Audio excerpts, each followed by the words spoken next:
선생님들 현장 체험 못 가는 이유라는 유튜브 쇼츠가 화제입니다. 교육 편성권은 학교에 있다, 갈지 말지는 교사가 정한다. 현장 체험 학습은 의무가 아니다. 93.4%의 교사들이 미론 고소를 걱정하고 52%의 교사들이 체험학습 폐지를 말했다. 학교안전법은 사후적 성격이라 실효성이 없으니 제대로 된 면책 방안을 마련하라. 요즘 화제인 내용이니 이런 반대 의견도 들어보시죠. 당신들의 학교입니다.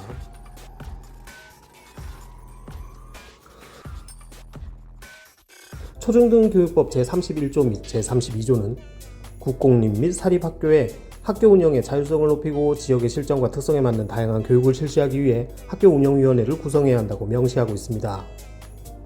이 위원회는 학부모위원과 교원위원, 지역위원으로 구성되며 학교 교육과정의 운영 방법과 현장 체험학습 등 학부모가 경비를 부담하는 사항에 대해 반드시 심의를 거쳐야 한다는 내용도 있습니다.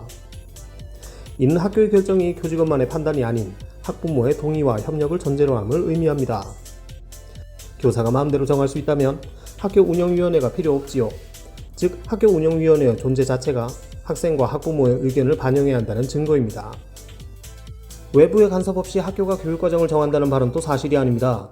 교육기본법 제5조에는 국가와 지방자치단체는 학교 운영의 자율성을 존중하며 교원, 학생, 학부모 및 지역주민은 법령으로 정하는 바에 따라 학교 운영에 참여할 수 있다고 명시되어 있습니다. 자율성을 존중하되 학교 운영에 참여할 수 있습니다. 또한 교육기본법 제13조에는 학부모는 자녀의 교육에 관하여 그 학교의 의견을 제시할 수 있으며 학교는 그 의견을 존중해야 할 법적 책무가 있습니다. 현대 교육 철학의 핵심은 학교의 주인은 학생이라는 겁니다. 교육기본법 제12조에서 법 제12조 1항은 학생을 포함한 학습자의 기본적 인권은 학교 교육 과정에서 존중되고 보호된다고 명시합니다. 또한 2항에서는 교육 내용, 교육 방법, 교재 및 교육시설은 학습자의 인격을 존중하고 개성을 살릴 수 있도록 배려되어야 한다고 규정하고 있습니다. 즉, 체험학습을 포함한 교육의 모든 과정은 제공자인 교사가 아닌 수혜자인 학생의 성장을 최우선으로 설계되어야 한다는 뜻입니다. 헌법재판소 판례 등에 따르면 교사의 교권은 학생의 학습권을 실현하기 위한 수단적 권리로서의 성격을 가집니다. 현장 체험학습은 교실 안에서 배우기 어려운 사회성과 실천적 지식을 얻는 학생의 소중한 학습 기회입니다. 이를 운영자의 편의나 위험 회피만을 이유로 전면 폐지하는 것은 학생이 누려야 할 풍부한 교육 환경을 제한하는 결과를 초래할 수 있습니다. 영상에서 말하듯이 무분별한 민원과 안전 책임 문제는 반드시 제도적으로 보호받아야 할 영역입니다. 하지만 그 해법이 학교의 자율권을 내세운 소통의 단절이 되어서는 안 됩니다.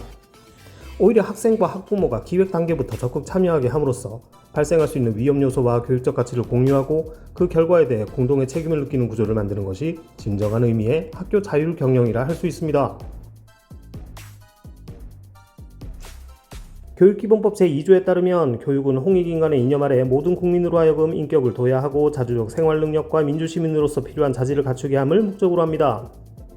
인격 도야와 민주시민의 자질은 교실 안의 암기식 수업만으로 완성될 수 없습니다. 다양한 사회적 상호활동과 현장 경험을 제공하는 체험학습은 전인교육을 실현하기 위한 필수적 교육수단입니다. 이를 거부하는 것은 교육법이 지향하는 궁극적인 목적을 방기하는 것입니다.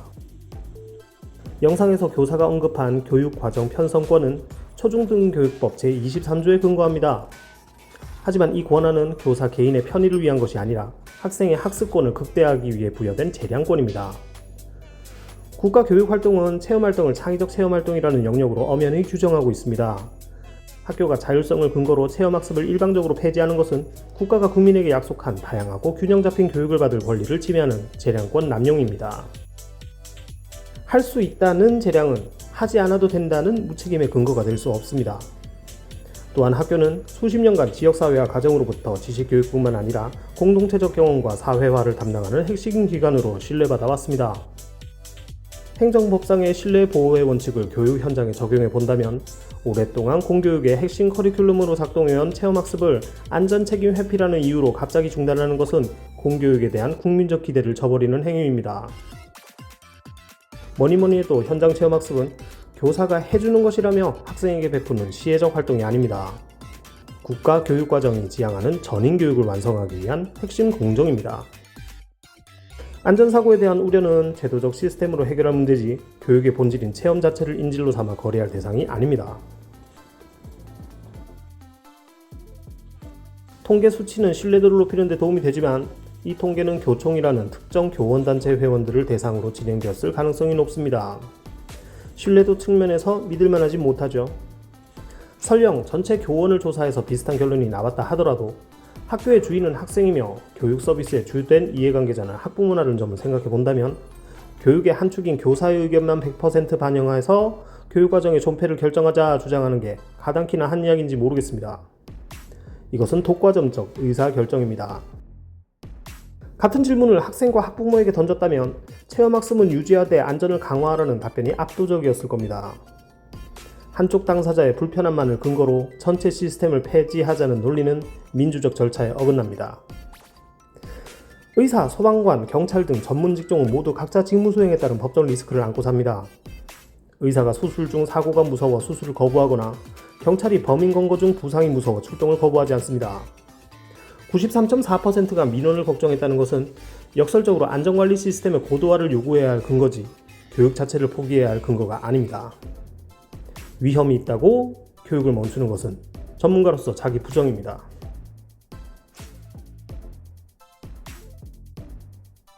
법에서 말하는 과실은 결과가 발생한 후에야 판단할 수 있는 개념입니다. 과실치사상죄에서 과실이 있었는지 여부는 사고가 발생한 후에 당시 교사가 주의 의무를 다했는지 따져보는 과정입니다. 사고가 나기도 전에 어떤 행동을 하든 면책해주겠다는 사전 면책은 법치주의의 근간인 주의 의무 자체를 부정하는 결과를 초래합니다. 영상에서 교사가 이것으로는 부족하다고 말하는 면책권은 사고가 났을 때 교사가 고의나 중과실이 없다면 형사처벌을 감경하거나 면제한다는 사후적 구제입니다. 즉 절차의 면제가 아니라 처벌의 면제인데요. 사전 면책은 국가가 국민의 생명과 신체를 보호해야 할 의무를 포기하는 것과 다름없어서 법리적으로 성립하기 어렵습니다. 만약 교직사회의 요구대로 강력한 수준의 면책, 예를 들면 직무 수행 중 사고에 대한 원칙적 불기소와 같은 것을 명시하고자 한다면 법적 균형을 맞추기 위해 반드시 중과실 및 의도적 방임에 대한 가중처벌이 세트로 따라와야 합니다. 즉, 어쩔 수 없는 사고에 대해서는 확실히 보호해주지만 충분히 예견 가능했음에도 방치한 경우나 안전지침을 정면으로 위반한 경우에는 일반인보다 훨씬 무거운 가중처벌을 받는 구조가 되어야 사회적 합의가 겨우 가능할 겁니다. 학부모와 시민사회가 교사에게 면책권을 주자는 제안에 동의하려면 대신 정말 무책임한 교사에 대해서는 확실히 엄벌하겠다는 안전장치가 전제되어야 합니다. 그렇지 않은 무조건적인 면책은 특권층의 면죄부로 비춰져 거센 반발에 직면할 겁니다. 교사가 학교 현장에 무한 책임을 지는 것에 대해 불안감을 느끼는 것은 이해합니다. 하지만 성범죄 교사의 복귀 통계를 살펴보면 오히려 학교라는 공간이 교사에게 얼마나 관대한 보호막이 되어왔는지를 알 수 있습니다.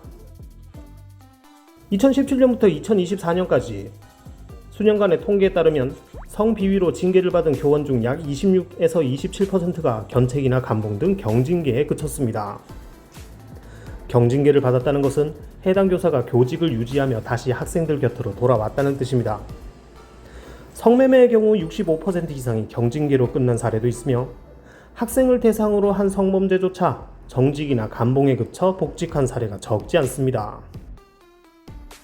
이미 우리 사회는 교사라는 직업의 특수성을 고려해 어지간한 잘못에도 교단에서 쉽게 쫓겨나지 않는 강력한 신분 보장을 제공하고 있습니다.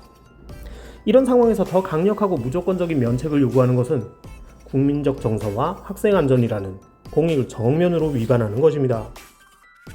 교사 성범죄 얘기를 좀 더 해보면요.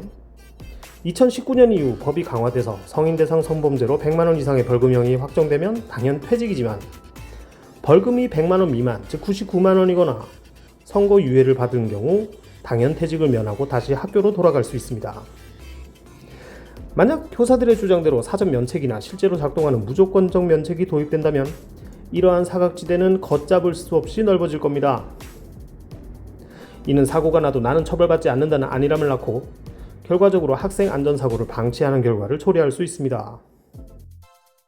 통계를 보면 성범죄를 저질러도 4명 중 1명은 다시 교단에 섭니다. 우리 사회는 이미 선생님들께 일반 직장인보다 훨씬 강력한 신분 보장과 보호막을 해드리고 있죠. 그런데 여기서 사전 면책권까지 요구하며 현장 체험학습을 거부하는 것은 권리는 누리되 책임은 지지 않겠다는 선언과 같습니다. 진정으로 아이들을 사랑하고 교육의 주체라고 생각한다면 거부가 아니라 어떻게 하면 더 안전하고 투명한 시스템을 만들 것인가를 학부모와 함께 고민해야 합니다.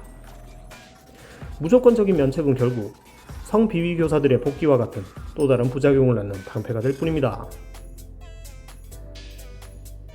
지금 필요한 것은 나를 보호해달라는 외침보다 아이들을 위해 우리가 함께 안전을 책임지자는 전문가다운 제안입니다.